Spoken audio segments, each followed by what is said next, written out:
Hello, and welcome to Table Talk Friday, your weekly dose of D&D hosted by three boys in a bedroom. If you like their style, you can follow them on Instagram, YouTube, and other social media platforms. And now, back to the boys. Welcome to Table Talk Friday, a D&D podcast where two best friends in their separate bedrooms are going to hang out and talk about unsolicited D&D advice. My name is formerly Seth Pittman, and this is one of my best friends, Chase Cummins. Chase, how are you doing today? Howdy. Doing well. How are you doing today? I am pretty solid. I'm just going to go straight into what I told you about before the show because I'm very passionate about it at the moment. As you know, I recently finished Final Fantasy 16. Right. The excitement. And I finished it. It's done. I didn't like it. And what? No way. It was very okay. But I was really excited to start Final Fantasy 7 Rebirth. I was so excited. And I'm still very excited. The game, it looks better than Final Fantasy 16. It runs a little bit better. But on the topic of running, let me tell you, I'm running a 5070 and a 5700X 3D, right? Should have no issues whatsoever. But in this game, because however Square Enix freaking ported the game, it like on the fly queues up all the graphics and textures and stuff. So every time like I'm doing something quicker than I should, not when there's a lot of stuff going on, I can do the biggest battles and have no issues.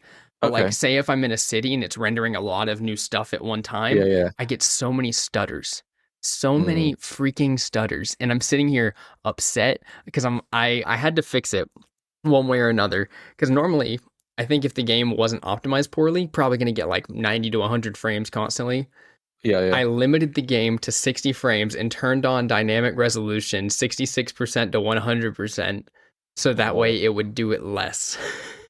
Yeah. And it's worked mostly. There are still stutters, but it's still freaking annoying. And the same kind of stuff was happening in 16, except it was with the lighting shaders, where like it'd be in a cutscene or it'd be somewhere, and you'd notice it just shoot to bright for a second and then go back down and adjust itself up and down. And I was like, this is the most annoying thing ever. And I had to just wash it away from my brain. Like I had to suspend disbelief the whole time. Dude, I could yell at the sun about graphics problems. I have been fighting with my card ever since I got it. I don't know what it is with like recent cards. I don't know, man. I've had a long-standing problem where my card will just turn off for a half a second. Your 97 XT? Yeah, 97 XT will just turn off for half a second. I'll lose all signal for half a second. But that's a story for another time. Which is great for the games you play. Which is great for competitive shooters, yeah. Yeah, you're like in the middle of a Valorant game. I would love to play, and I stopped playing Valorant, unfortunately. I'm in the more aggressive one, but yeah, we play CS now. That's just what my brother wants to play, so that's what we play. And I'm like, I'm fine. It's rewarding when my card's not actively hampering my ability to play. But yeah, God, no, it's so annoying because the game looks beautiful and like it plays very well. Well, I did find out I kind of suck at the combat because I'm a turn-based combat kind of person, and I jump into this active / turn-based style, and I'm like really confused as to what to do because Final Fantasy 16 was like Devil May Cry, just hack and slash. But jumping into this one, I was thinking it was kind of the same thing. I was like, I'll just swing my basic abilities and then do abilities as they like reload. Totally fine. No, you're not supposed to do that. You're supposed to focus on guarding at the right times and dodging at the right times, and that was a little more confusing. But I'm like 7 hours in the game. It's beautiful. It's really cool compared to Final Fantasy 7 Remake. I think I'm gonna like it more, but that was the bone I needed to pick. You played Remake though, right? Yeah, I played that one on my PlayStation though, so it was optimized. No, not but like the turn-based or not lack thereof was the same, or was it different? Mm-hmm. It was the same kind of combat, but I felt like the game was easier. I don't know, or maybe I just don't remember it that well. It also could just be the amount of time that's passed since you last played it. Yeah. But for those of you guys that don't know, Chase is one of the long-standing members of our D&D campaigns. He wasn't in the Storm King's Thunder campaign that we've talked about before, but he was in our Descent into Avernus campaign. And I think, Chase, you're the last guest from our main group to be on the show. That's correct. Which is awesome. So welcome to the show. And Thank you for having me. You're prepping for your big debut as Dungeon Master this coming weekend. That's correct. I mean, I've always, peek behind the curtain, felt a little bit of like, kind of, given that I've not DM'd ever, always been just like, oh, my role is a player character. And so jumping on the podcast to talk about something that's like, talk about new releases of new books that I wasn't going to buy, always felt super daunting. So yeah, I'm happy to finally jump on and maybe provide a little bit of insight into my thought process going into it, or just maybe providing a little bit of insight into starting off playing all those years ago. Yeah, well, I mean, we can start from there. So you started one session after me, right? I think I made Schmidt the monk, and then the next session you made your wizard gnome. Oh, yes. Well, I had picked up, I forget what it was. It was Fandelver, you're right. But I had picked up, we had a mutual friend that was playing a bard. It was like Soggy Boy, I think was the name of the bard. He named himself I had Soggy jumped in Boy. for him. I'll be very clear, like before sitting in and before talking to everyone at college, D&D was not on my radar. I didn't consume any D&D material. I didn't consume any like the pop culture references to D&D, absolutely nothing, because it should have been, I'm pretty sure Critical Role was going at that time and was like starting to take the world by storm, but I hadn't consumed none of it. But I forget who else was in that, but it was just a group of mutual friends, and it was like, hey, can you sit in on my bard character? Which, I mean, if anyone knows me, that's the last type of class that I would play. So it's funny that it all started there. But yeah, I just sat in, just kind of did whatever, and then yeah, you're right. You joined as Schmidt. This was when someone else was, when Collartron was DMing, and then Soggy Boy phased out, and I joined as Snagglepuss, gnome wizard, right? Yeah, you were a gnome wizard. I remember that. So you're saying it wasn't on your radar at all, because I think we have very similar stories here, where I wasn't planning on going at all, but then I wasn't busy one day, and Zach asked me, hey, are you doing anything? I said no. He goes, you should come watch our session, because what you're going to watch and you're going to want to play. And I was like, okay, because I had said no so many times. Go ahead. Yeah, similar stories, because it wasn't on my radar. Well, you have the magic background. Yeah. So, Wizards of the Coast, I like giving them my money. Okay. But like, I didn't even have that approach. I was pretty like video game forward, especially in my in upbringing. Like the closest that I got to it, it was like Call of Duty Zombies and being a COD kid. The closest that I got was like Kingdom Hearts, where it was like so kind of like isolated out there of like, oh, that's the little thing that happens there, but like that's not really who I am as a person. Wait, you didn't play like any RPGs before that? Like, did you ever play like Skyrim or? Yes, I have played Skyrim, but like Dragon Age. No Dragon Ages, no Dragon Age, no. What's Final Fantasies? I just didn't. I had I knew of them, but I just didn't. So when it was like, oh, just come hang out with people, I was like, okay, yeah, that's cool. The whole like idea of D&D was secondary to me. It was just come hang out with people. I was like, okay, yeah, I've got some time. Do you feel and like here we are? Do you feel like those of us like kind of grabbed you by the wrist and dragged you into things? Because for instance, when we first met was in college. We lived diagonally from each other. We weren't neighbors. We just lived on the same hallway diagonally. Yeah. And your first introduction to me was I had a GTX 1070 sitting outside the door ready to be thrown in the trash because I had the card, but the box was outside. And you were like, hey man, that's a nice card. And I was like, yeah, I just got it. Thank you. And that was pretty much it until later on. Maybe I say later on, it had to be like a couple days later. Maybe a week. Maybe a week later, I just came knocking on the door to be like, hey, you want to hang out? And then it was Yeah. every weekend after that where I would be bored at 9 or 10 a.m. because it had been 2 hours since I was awake and no one was there to hang out. And I would just bang on the door and be like, Chase, are you busy? Yeah. I'm yeah, that's it. Because at the time I had brought my I don't even think I had my own computer yet. No, I don't think so. I had like a family computer, but my brother was still in high school, so like the family computer stayed home. And it had like I think I had saved up and got like a 1050 Ti Yeah. like a year or two after the 1070 released, the 10 series released. So yeah, but the sentiment of being like dragged by the wrist to participate in things certainly holds true. I don't know necessarily that it holds true for D&D, but there was certainly that aspect of like, well, people I know are there. So like, how bad can this be? Like, Right, I mean, right. if I don't like it, I'm still just hanging out with the people I care about. But yeah, certainly plenty of times where it was like, you're doing this thing. In fact, that's what Avernus was. I was going to bring that up after because we did Storm Kings for about 3 years. Like Mhm. the last 2 years of college, every week we did Storm Kings. And The then, last one I wasn't present for at all because I had graduated. yeah.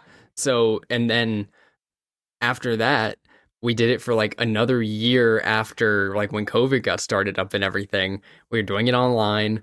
We had taken like a 3 or 4 month hiatus and then did like 10 sessions to finish up the game. And we were like, wow, that was crazy. That was the end of it. I was living with Drew at the time. And then I remember sending out the text like, hey guys, next campaign, we all know we can do it remotely now. The next campaign, here's the synopsis. We added you to the group chat and everything. We're like, hey, I'm gonna ask if Chase wants to play. And you told me no like 3 times. Cause I was like, Yeah, hey, are you sure? Like this could be the next like 3 years. Like you might not get another chance. yeah. Well, I mean, yeah. And I really in like, not to get too therapy speak, but in a lot of my college time, it was like I was stretched so thin that I needed someone to be like, Right. "Hey, you're doing this thing right now," and I was like, "Oh, okay," and I was almost never disappointed in it, so it just kept happening. But yeah, certainly after college, I was kind of like I said, I graduated a year earlier because of prior education, and so with you guys running that and like before Avernus, I didn't know Patrick, Mm-hmm. and I knew of Sean, but like not really. And Yeah. no, that's not true. We had played Strahd. Yeah, Curse of Straw, we did 13 sessions for that. I Yeah. did So think that but I it had only was played with. That's the only exposure I had to Sean was playing Curse of Strahd, and even then, it was like a very limited. Like, we're playing Curse of Strahd, we're doing our things, we're playing these characters, and then he would go do what he needed to do to get through college or hang out with the people. Like, it wasn't. It was only kind of towards the end of that, and especially in that last year when I wasn't there, that there was a real overlap of the friend groups. Yeah, I didn't even think about how I only knew Sean in like doses and through his now wife for the longest time. And like I asked him to play in my first like 11 session campaign, the Mhm. Raven and the Rock, whatever I called it. I had him and his brother-in-law, they both played in that with me. And that's where I really got to know Sean. And then we lived together the following year. But yeah, I Mhm. didn't even think about the fact that you didn't know him until we Yeah, played. yeah. I mean, not to divulge too much backstories of everyone, but yeah, it was playing in Curse of Straw or playing Avernus with us, and it was both the combination of this is going to be a long commitment, and I was like, I don't know if I can commit to that because it was brand new to me. Like, it's one thing to commit to walking across the hall or walking across campus, and even remote, but it's another thing to be like, okay, remote, we're going to play once a week, 4 hours a week on the Friday, because that was before schedules got way more Right. complicated. But yeah, it was I didn't know Patrick. I knew of Patrick, but I didn't know Patrick. I didn't know Sean that well. I knew him of like in D&D. I obviously knew Drew, but not I don't think I had played with Drew either. No, I don't think so. And then I Maybe in knew a one Zach and I knew off, you. but Yeah, probably not. maybe. But yeah, so it was both. It was like a big commitment to be like, oh, I can't let these people down because I can't not be available for our weekly sessions, and also half of the party I don't know. But much in those situations, it's like someone being like, hey, no, this is going to be fine. I'll pull you in. Let's do this. Yeah, well, So, I yeah. remember it was session 0, and Zach asked me, I know you invited Chase. Is Chase coming? And I said, I don't think he's coming, man. I don't think he wants to play. And then like 2 minutes later, you popped into the chat, and I went, he's coming.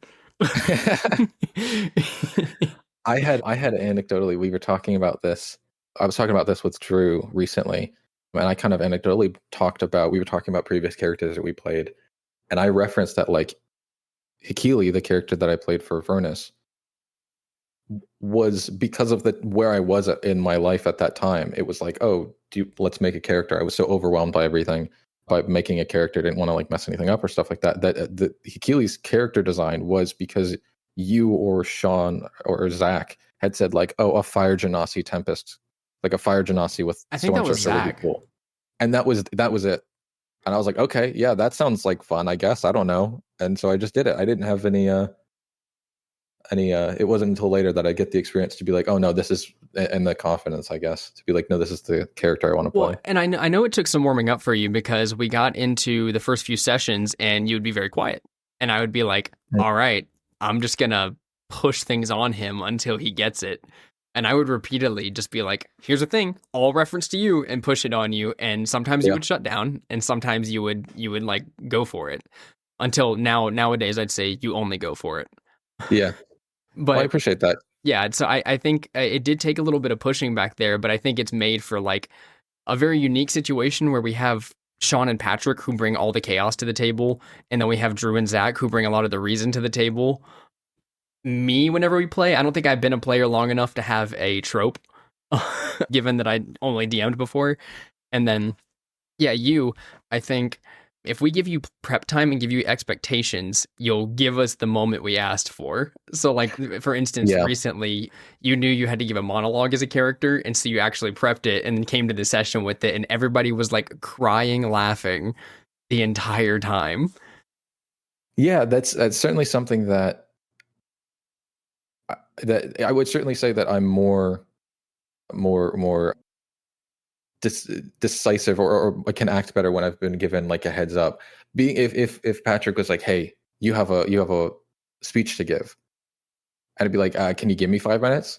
Like I can do the crafting or theory crafting behind something, but improving and doing it actively is not something that I've developed. But I can get there. But those are the moments I think where Drew has stepped up, where like we got to our big killing the villain moment in Storm King's Thunder. Yes.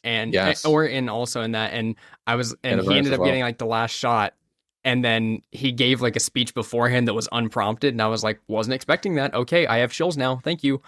Yeah, absolutely. And even just the way that the combat went for the final combat for Avernus, of him doing that.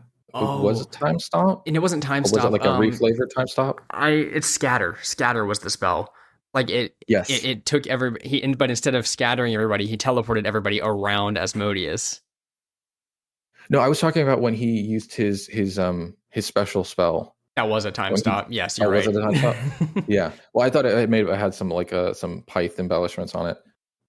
But yeah, even just in the role play of the actual stuff, I've certainly noticed that Drew is like, oh, okay, he's activated. He's turned. He's no longer being the straight man right now. He's being like this is the things that have to get done. I'm going to step up to do those things. And yeah, and role playing that is certainly a strength that I've seen him pull out.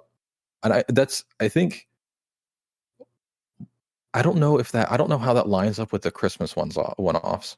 But I'd be willing to bet like around the Christmas one-offs and starting to play those and starting to get comfortable doing that, then it probably lines up with him being more comfortable speaking at the because now he's the holiday guy. Like a special session is coming up whenever Drew is going to DM for us. Like it's about to be really special. But as opposed to like me and I guess Sean now, who can do the long-term stuff. And I mean, Pat just did a long-term-esque thing.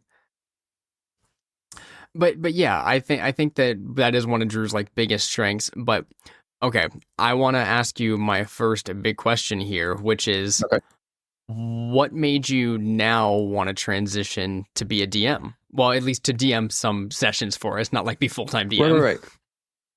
That's a good question. I think it was just time. I think, I could always kind of feign ignorance by being like, oh, maybe like DMing doesn't have to be something that you do. Like it's okay if Patrick or I don't DM. Like I knew that he was Right. DMing like occasionally on the side, but like as far as like committing to something big like that, and I was like, oh, it's okay if I don't do it.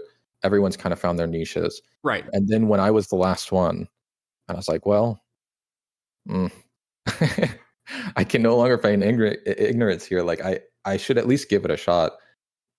And I think it'll be not to get like sentimental, but I mean I recently turned 28, so I think there are just a bunch of things that I'm wanting to reach out and try and do now. And so the thought of DMing something, especially when I know that the group that we have is safe for me to do so, and you guys will catch my fall if I forget like a certain rule set or something.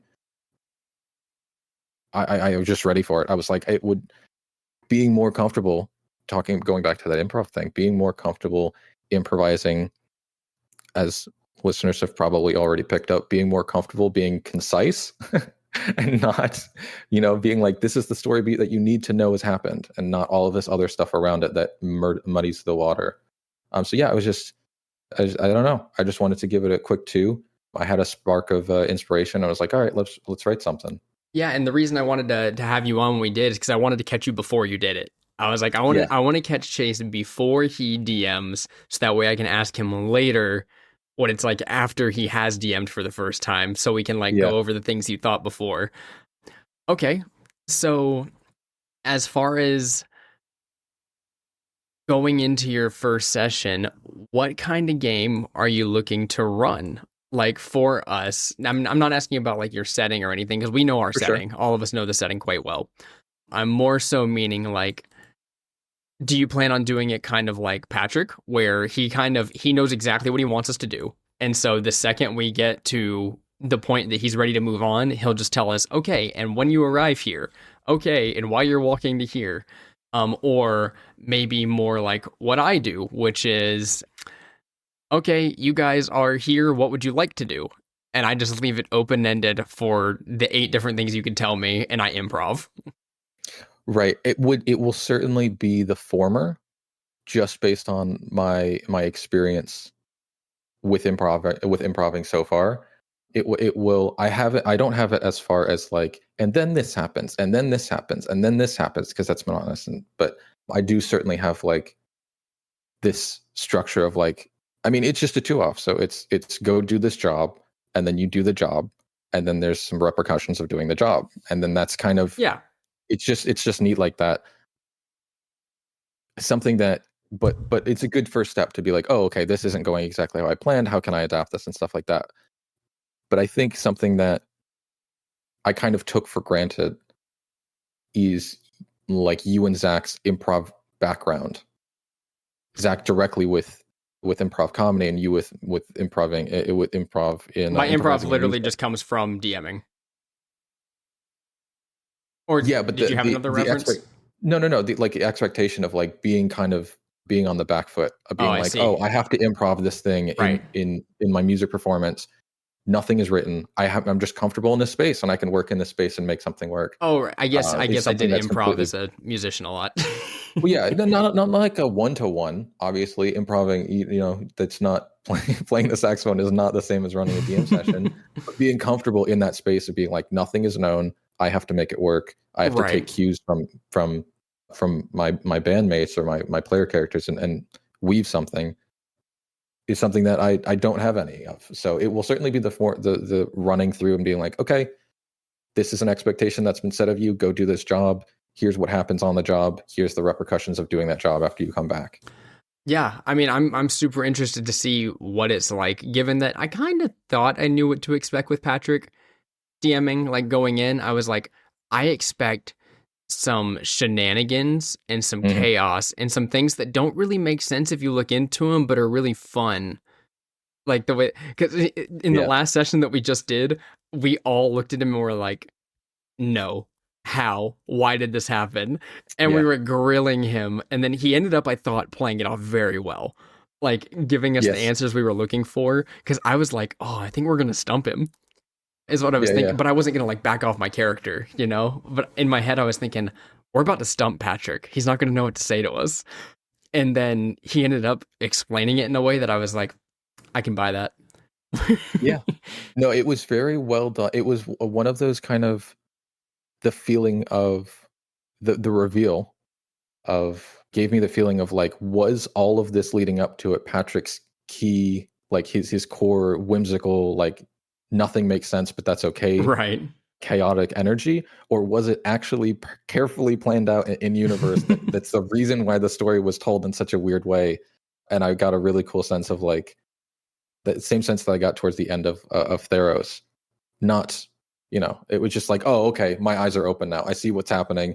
I don't know what to think anymore because the script has been flipped on me. But it was really fun to experience that. Do you feel any pressure now that all of us have probably more than 10 and certainly over like 300 for me sessions under our belts? Oh God, So, yes. so you feel pressure for this coming Sunday? Oh God, yes. Well, like it's weird. I benefit from having spaces cultivated for me to grow into. Right. I'm not one to be like, you have to do this, because then I'll just never do it. But so I'm confident in that you guys will be there to catch my fall if need be. But yeah, it's incredible amount of pressure. No, The, I get that. I remember going into my first little campaign I did because I started with an 11 session campaign, not even a one off. And sitting down for the first time, the pressure came because my current DM was sitting in the room at first and I told him to leave. But then the pressure alleviated when I realized, oh, these players know way less than me. And I made all this up. Like I made all this up, so they can't tell me I'm wrong. yeah, no, not the case in my situation. Right. Because given that this is the world that I cultivated over time, and then everybody just started taking pieces of and going, this is my section. Yeah. I don't know where. I mean, it's not really paramount where mine takes place. I was I thinking have a in the city. area of like Port Last around the Sword Coast because Port Last got destroyed during Storm King's Thunder by a crew of ice giants. So I was like, oh, if this was like 50 miles north of Waterdeep, that would make so much sense. Yeah, yeah. I mean, I'm happy to after it's run. If we're like, hey, we're taking ownership of this. This is where it is. I'll be like, yeah, okay. I can't say right now what the implications are of it being run enough to be like, this is where it takes place. It takes place in your universe. But I'd be happy to have it take place in that universe. I just assume that everything we do in Sword Coast related stuff is in our Forgotten Realms. That's just my assumption that in that it's canon there. So all this Syndra Luna stuff, I assume happened in our world. Yeah, yeah. There's no telling of whether it is happening or has happened. It's I mostly because everybody introduces their characters who are from the games that I ran, and so like Yeah, Patrick had his whole town where all of his characters just like amalgamated, and I'm like, well, this could be an alternate universe where they all happen to meet up, but I think yeah, it's yeah. more fun if it's like canon that all his characters have communicated in one way or another. Yeah, absolutely. Where it's like, oh, okay, this could take place anywhere. What's that? Daleth and Doorknob are in it? Okay, yeah, no, it's within Seth's, it's within the collective universe. God, Doorknob, dude. The experiences we've had with that guy. Only person to or not channel divinity, To do, commune with. I'm trying to. I forget the You word. literally I'm sorry. erased my mind there. I You know. said it, I and when you know. forgot it, I also forgot it. Well, Yep, if anyone in the I'm not. comments knows. Yeah. Speaking of which, I have to thank Good Old Gamer for subscribing on Patreon at the $25 tier, so he gets a good shout out here on the show. Thank you, Good Old Gamer. Thank you, Girl Gamer. Anyways, is there a DM style or a vibe that you're aiming for, as in like any of the big names, maybe, or someone in our group that you think you'd take most after? That's a great question. I would certainly love to, once getting more comfortable, do the second approach that you had referenced Hmm. earlier, the more world building approach of like, it's established, we know what world we're living in. What do you guys want to do? I certainly that's certainly an aspiration for me, is to get to that point. As far as this first session, I don't know. I'm gonna do my best, but I can't promise I'll use super flavorful language. Yeah, Like no. I'm trying to maintain a balance of like writing stuff down and also feeling it out, because I don't want to just read out from a script. Like that feels disingenuous. Well, I think descriptions for very specific things like a dungeon or something like that are fine. But for instance, I think one of my habits I had when I first started, probably the first 20 sessions of Storm King's Thunder, is I didn't have a lot of descriptors for characters.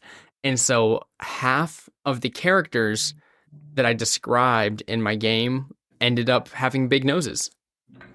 Because I would describe it and they'd be like, what does this giant look like compared to the others? Oh, well, this one compared to the others has like a pretty big nose. Okay. And I would use that enough times to where one time Zach goes, this one too, huh?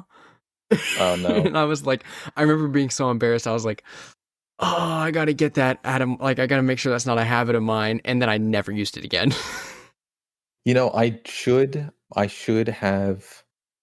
I have the names of some of the most notable people, obviously, but I don't have their descriptions. You're 100% right. I need to add those. I need to add descriptions and I need to add names I need to have a name generator. That's what I'm going to do is I'm going to have a name generator on the side in case you're like, hey, what's this little goblin's name? Oh, I'm do like, you know how many times I've had to do that? You go on, I'm pretty sure it's Fantasy Name Generators is the actual website. You go on there and you always choose Elven names because they always sound correct.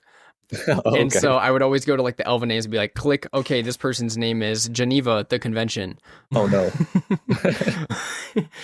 And yeah, no, that is a big tip I would give is to always have name generator ready. But the sessions I've run lately, I have not had it, and someone's gone, what's this person's name? And I'm like, Eric.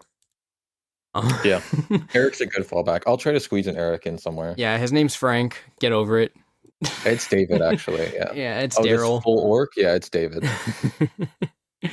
Okay, I think the biggest thing that maybe you haven't thought about yet is have you planned for potential chaos happening in the game? Which, that being said, is like whenever Gene came out in Zone of Truth, the guy that had all the information. Have you planned for any No. potential chaos? No, absolutely not. There is like it's a kind of a quest giver, as I've said, like do the job, come back from the job. So there is a quest giver. I don't anticipate much chaos with him. I do anticipate spending time shooting shit as we do. But no, I don't. I'm. It's gonna get chaotic. Patrick has already sent me his idea. Here's another little peek behind the curtain. Patrick has sent me his idea for a character, and it is dangerously close to the BBEG. Oh my god, that's In a way hilarious. that is very funny. And I was like, you know what? I'm just gonna let this be chaotic. I'm not gonna tell him not to do it because that's so rude. I'm not even gonna let him. I would never tell him not to do it. But I was like, I'm not even gonna let him know that he's close to the antagonist because I think it'll be fun. I think it'll be fun if he gets to realize, like, uh-oh, I'm not so far away from this person. You know, I wonder if I've picked up a thread based on your description only because you mentioned sulfur. And the first thing I thought when you said sulfur was devil. And so, okay, cool. Because my plan is to be a warlock fiend plus either like fighter for like a fighter warlock or a sorlock, so sorcerer warlock. And I was thinking maybe I'll do divine soul sorcerer warlock pact to the fiend. So I was born with divine blood, but made a pact with the devil so I can do divine and like Nice. fiendish magic. Yeah. Thought that would be a cool theme. So that's probably what I'm going to end up doing just because I like it. But then I'm going to have to use this and you're going to have to DM again later because it sounds fun to me. Yeah. I mean, the good news is I wrote it, although it is kind of a bottle episode, right? There is a start and an end to it. So it's not going to balloon into 12 sessions. It ends in a place that is acceptable to be picked up on. So like I would if everyone is like, yeah, let's get back into this world or let's have Chase run something else or just want to play their characters again, we'll see how it goes. But I mean, if everyone else running something and then running 12 to 13 to 40 sessions is any sign of it, I'm sure I'll probably pick it up again. I've got about 300 sessions on the back burner right now that are waiting to get run. No, I know. When you're like, I want to run Spelljammer, but I want to run because I need to set up. You're doing the Russo brother thing where you're like, I need to make this movie before I can make the movie I want to make. No, the Russo brothers don't do that. They make the movie with the thing, and then 2-3 months later, release the movie that gives you context to that movie they just released 3 months ago. Yeah. But yeah, I don't know. Maybe There's also, you asked previously about wanting to DM, or why I wanted to DM, is that there are like, I have a work group, and we have like a forever DM in that work group. And then of course sister and siblings have like entertained the idea of playing, but never in a capacity that felt real. I remember they talked to me about it at one point. Yeah. She was trying to corner. She was like, yeah, maybe this will be fun. And I was like, did you like Baldur's Gate? And she's like, yes. And I was like, do you want to do the math for that? And she's like, I was like, all right, well, but yeah, I can't even recall what the previous. You were saying you might want to like DM for a work group or something like that. Oh yeah, for the work, yeah. But yeah, that I just thought about that going back to it, was why I'm getting into it. But yeah, I'm excited to see where everyone's kind of pulling for this. It's not. It is going to be a little more railroady just because I'm less experienced. But I'd love for people to really latch on to characters and latch on to the events that take place in this, and want to stay with those characters and with the dynamic that results from this too often. Yeah, it seems like since everybody's become more experienced DMs, everybody's wanting to run more stuff.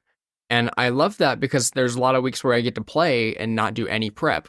Granted, I prepped for max an hour for all of our Avernus sessions anyways, which that's something I'll say about like DM styling and stuff, is where like we've talked about this numerous times on the podcast, but whereas I'll do like maybe an hour of prep and go, all right, the story will continue.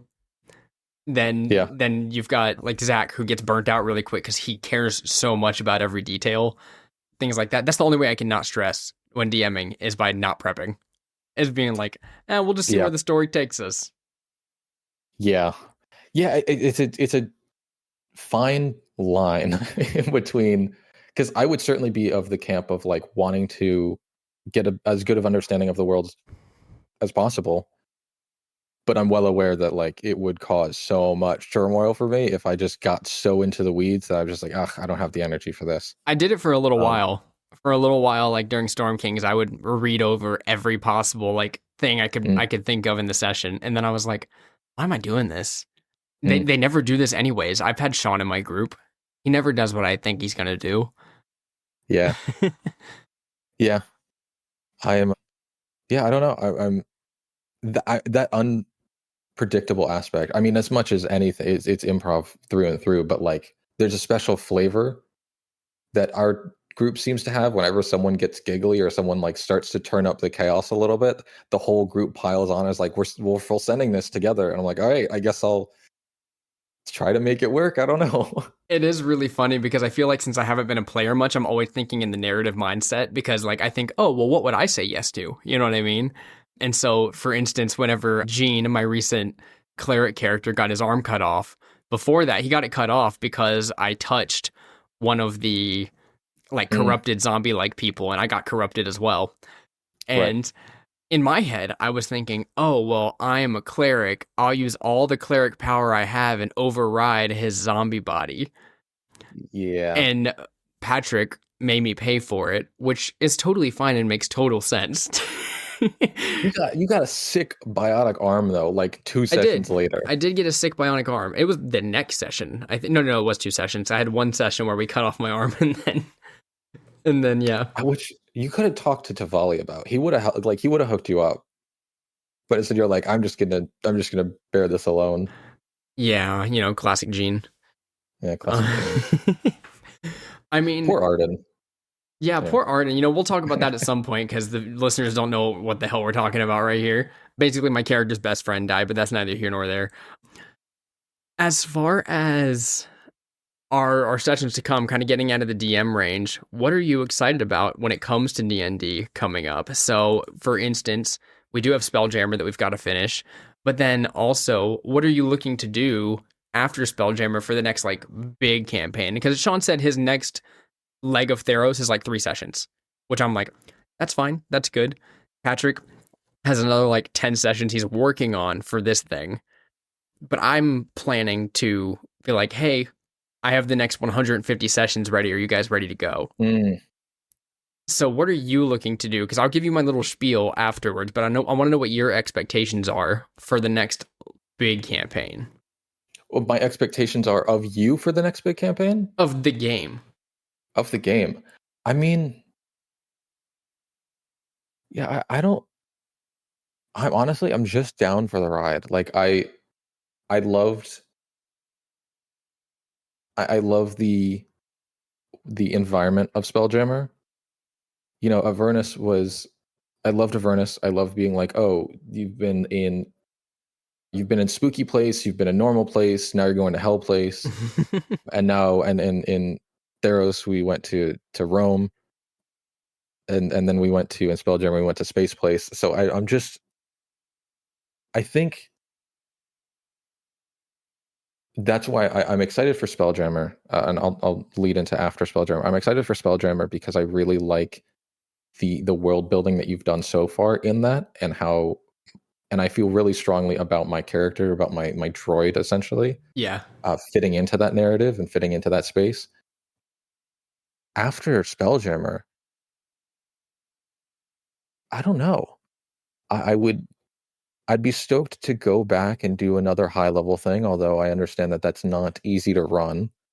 But I'd be stoked to go back and do another high level because it's been a little bit since we've done that. Something, something to commit to, something to. I think I'm just excited to have agency over a character for that long. I think that's true, because having a character only for even a short like 10 to 20 sessions is like, man, I wanted to cry when this was over. Yeah, But you yeah. don't get to be with them for that long. But remember No. our last session of Avernus, everyone was like, shit. Well, now what? Yeah, and this is something I anecdotally talked about with Drew as well. Is like I would kill to run Nick for another 50 sessions. Like there was so much Nick growth is in that. Theros? Yes, Nick is Theros. Sorry, Nick is my grave cleric from our Theros campaign, I see. centered around the gods and worshiping the gods and stuff like that. But Nick had the upbringing of being that type of cleric, follower of of Athreos, the god of passage, and our first act of that was dedicated to Drew and I butting heads all the time because we worship the same god and the same text, but totally different interpretations of it. I see. And so, like, that arc of doing that, and then some other stuff happens along the way that flips my character on its head. And, like, I would love to stay in that world and build off of that, the world building that Sean has done, and build off of the character that Sean has helped me create in that. But that'd be like telling a story that's 4 hours long with only 2 hours of material. Like, I think Nick's arc within these next three will be the end of it, and it'll be a perfect place to cap it. And then I'm just spending more time in a character diluting the story that they've had. It's literally like your favorite anime finishing at the perfect spot. Yeah. And then you being like, but I want more, but if they do more, I'm going to hate it. Yeah. But I'm excited to going back to the Hikili conversation. I'm excited to have a long-standing character that I grew into Hikili, but like the initial period of it, I was just getting accustomed to running it at all, and then B, getting accustomed to a character that I didn't really, through no one's fault but my own, didn't really have the agency over. I was just kind of like, oh yeah, Fire Genasi, Storm Sorcerer, yeah, that'll be cool. So I'm excited to do all of that lifting, have the agency behind the character, have the agency in the long-standing discussion around the character, and be able to like actually make meaningful relationships and dynamics within these characters, and not have to retire them after 4 or 5 sessions. Yeah, for sure. So here's my pitch to you: is Spelljammer is supposed to expand on the world we've already built for reasons that you remember from the end of Avernus. Pyth found a Spelljammer, right? He met up with his dad, yes. Mordenkainen. Yes. His father, Mordenkainen, as everybody listening knows, Drew's dad in the last campaign was Mordenkainen. And then he started his own spelljamming adventure. But none of you guys had known about spelljamming in the entirety of the campaign. So what the heck is up with that? Why don't you guys know about this if it exists? Mm. So my goal with Spelljammer is to answer that question. And then when we get to the like actual new campaign, I want to go like all the way to the bottom again. I haven't decided what setting we're going to start in. Whether it's going to be something I make up, whether we do like a start in Eberron type deal, start in, what is the other one? Dragon Storm, Dragon something? Dragon Veil? I, Dragon Lance. Dragonlance, whether we start in like Dragonlance, which is like an active war zone at all times. I haven't decided where we're going to start yet, because we could start at the Sword Coast as well, just start there again. But what I'd like to do is work from the ground back up, as in you guys are like level 1 or 2, and do another 1 to 20. That would be the goal. Yeah. And there's another question that I'm not going to key you in on until later, but we're going to be answering another question that was asked during Avernus at some point. You're probably not going to remember it. Okay. But no, absolutely there's an not. open-ended, there's one story thread that was never closed, and we're going to close it. Oh. And it's going to take a long time. Not last session, right? Last session? Like, no, not the last session of Avernus, right? There is a question that I have from that. Yeah, maybe. I don't know. Okay. I don't write the story. Yeah, I don't remember either. But yeah, no, I want to get everybody pumped up for it, but at the same time, I don't want to start another, 100-something session campaign and have people who still want to run games like out of it because we have a story to tell. You know what I mean? Like, it could be one of those deals where, okay, I have to take a week off, and then we let, Sean run a day, or we let Patrick run one, or one person's missing. So, hey, who's going to run the next game? Because that's kind of what I'm doing with Spelljammer. Like, hey, we're doing this no matter what. Just show up if you can. So I'm not sure exactly how to make that work, because for that one, it's the one where I'd like everybody to be there for every session. Right. But yeah, that's kind of the idea. So how do we feel about another, like, this time it would be like, hey, there's no wacky stuff like you guys knew before. You're not friends with giants anymore. There's not like world-ending stakes from the get-go. You're not immediately going to travel somewhere and get tossed into hell.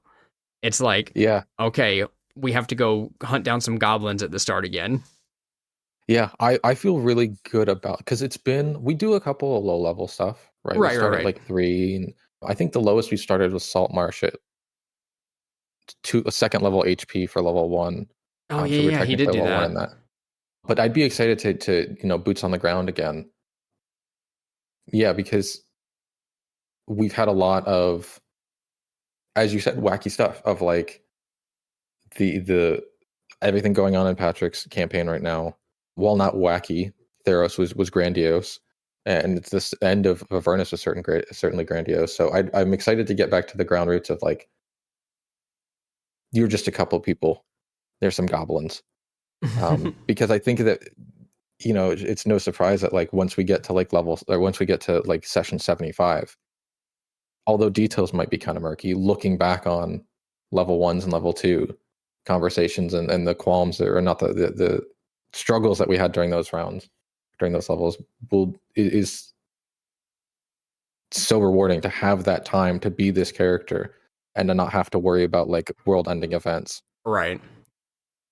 Yeah, because even in most of Avernus, like the only ground level stuff you guys had was what you dealt with in Baldur's Gate, and even that was still like, okay, we already know we're dealing with devils. Yeah. Do you remember what level we started Avernus? 3. You guys started at 3. Yeah, you guys were level 3. You traveled through some snow. You went to the Eye of the Allfather at the very north, and then you got teleported really far south. Oh, okay. But yeah, I am excited for the next big thing. And I thought that was a good thing to bring up to you, because for all this time, you have been just enjoying the games. You haven't had to think about about running them. So if there was anyone to ask, it's like, okay, for the person who's been playing the longest for us. Yeah. No, yeah, I don't really have any sort of like this must happen expectations. I'm just kind of I'm along for the ride. I trust that you guys, I trust that you and that the other ones in our group will assist in building this world together. And so I'm just kind of here for whether that is in the stars or in hell. I'm just kind of down for it. I'd love to see, of course, I'd love to see old characters. since we've established that we have this extended universe that all of these things take place in. But there's no pressure to make that happen unless it makes sense narratively. Yeah, for sure. Do you know what kind of character you'd want to play for another 3-year campaign? Or longer, because we missed so many weeks now. Yeah, dude.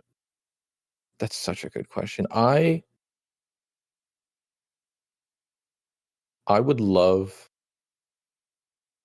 I don't have anything off the top of my head. I would love to play an Autonome Battlesmith, but that's Spelljammer adjacent. So if anything happens to P3, my Autonome, maybe there's another issue of him that is a Battlesmith. But as far as like long-standing campaign, I don't know. And you don't have to know right now. I was just wanted to pick your brain and see if you had a character idea in mind. Like for me, I really want to play a long-term rogue at some point, and I'm gonna do it because I am one of the most roguish players without being a rogue. So I'd like to actually do it.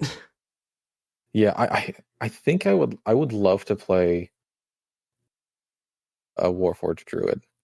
Oh, that would be lit. Like, I would love to play that. I kind of got close to that, but I don't know, something about Warforges being like predestined or like made to do something and then being something else or replacing them. You know, that whole aspect is fun. I don't really have anything else. Maybe I'll play a big dumb character again. Maybe I'll return to my Curse of Strahd roots. That would be fun. That'd be fun. And it would be a lot less thinking because I can't give you as much to like go into intelligently. Yeah. Okay. I don't know what I'm playing. It's definitely not going to be the face of the party. I have made that mistake accidentally. It will not happen again. I would love to like chirp in and help out, you know, where appropriate, but being like the guy is so much stress. I understand that. For me, it's exciting. No, absolutely. But yeah. It's I don't know what it is. It's something I've not made a breakthrough, but it's not even not performing. It's like, oh, you guys have dedicated your time to this thing. I want to make sure this thing ends up good. And if I could give it my 100% and still fall short, I don't know. But yeah, it's not going to be the face of the party. Although we'll see how, if between now and then that next long running thing, if I'm DMing a whole ton and I'm comfortable being in that face of that party space. Yeah, absolutely. I don't anticipate it. Well, with that, we'll definitely bring you back after you've run your session so that way you can talk about what you learned from it and how you think it went. But we're going to go ahead and end the episode here. So Chase, I need you for a few seconds to think of a character voice in your head, okay? Because every time, I don't know if you've listened to a full episode before, but at the end, I'm always like, blah, blah, blah, here's all our socials. And then I go, and this person, take us out. So I need you to think really hard and get yourself in the character headspace while I'm doing all the outro stuff. And then I'm going to be like, I'm probably just going to say for like Hakili or Tavali or someone to take us out. And then you need to say something and say bye. Are you going to give me the character? Yeah, I'm going to. Well, yeah. Who are you prepared to do right now? I can't throw it on you like I do everybody else. Oh, I could do Ganif. I could do Hakili was just kind of my voice. I could do Vogue. Okay. I could do Tavali. Okay. Thank you so much for listening to Table Talk Friday, a D&D podcast. For more of this, what we just did, you can find us on patreon.com/Table Talk Friday. I do post shows after every single one, and Chase and I are going to do a quick one right after this. You can also find us on youtube.com/Table Talk Friday, or just search us up in the search bar. That's what I do because I don't know the URL. Head over to Spotify, Apple Podcasts, follow, because every single Friday at whatever time it posts, it's going to come out. So, with that, can I have Bog take us out of this episode? Oh, thanks for tuning in, everyone. Make sure you tune in next Friday. I'll be here, maybe. I don't know. We'll see. We'll see if they let me back in. Bye-bye. Thank you for listening to Table Talk Friday. For more information, advice, questions, comments, and concerns, you can email the boys at tabletalkfriday@gmail.com. And if you'd like to tell your own stories, why don't you hit them up there? Send an inquiry or something, a sending spell. Thank you very much for listening, and please follow and come back next week. Goodbye. Bye-bye.